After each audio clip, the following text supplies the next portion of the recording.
C'est un livre, un roman qui raconte l'histoire d'une jeune fille qui s'appelle Mathilde, qu'on rencontre au début du livre très jeune et puis qu'on va suivre au long d'un certain nombre d'années.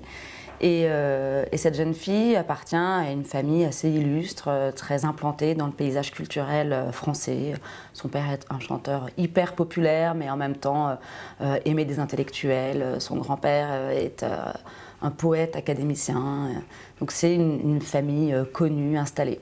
Et le livre commence sur le premier shooting de Mathilde, qui veut devenir photographe et qui, grâce notamment à ses relations familiales, a l'immense chance de pouvoir prendre en photo le prix Nobel de la paix.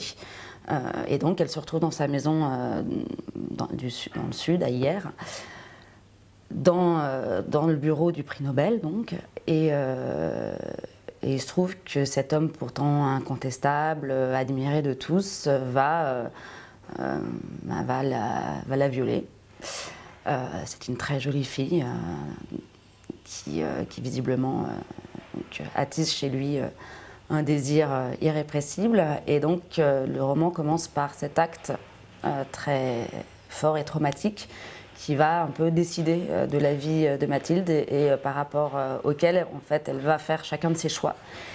Et le premier choix qui arrive, c'est évidemment celui de parler ou de se taire. Enfin, comment elle va raconter la chose, à qui, est-ce qu'elle va porter plainte, enfin voilà, toutes les questions qui se posent autour d'une violence à son intégrité à la fois physique et psychique.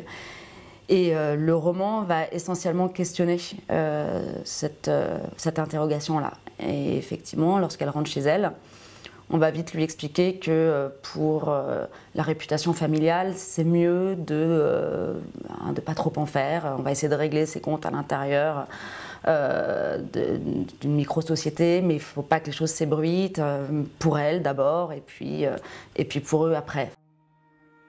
Viol, c'est un mot juridique, un mot policier, un mot qui appartient à la société et qui dit et qui classe et qui définit.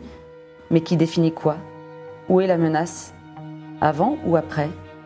Est-ce que la menace peut se photographier? Clémentine me prend par le bras et le secoue. Rien de ce qui a eu lieu ne doit arriver sur cette scène publique dont on me dit depuis que je suis née que seules les œuvres abouties ou les affaires importantes doivent s'y tenir. Alors un viol. Chez nous, on parle toujours de choses intéressantes, sinon on se tait. Pour le reste, affaires intimes, soucis privés, seule leur expression littéraire ou musicale leur donne droit de citer. Sans forme, l'intime doit se taire. En fait, elle va rentrer dans une forme d'abord de silence, évidemment, mais d'un silence à la fois qu'elle comprend, auquel elle accède facilement parce que c'est difficile d'abord de parler, c'est difficile de raconter ce genre de choses.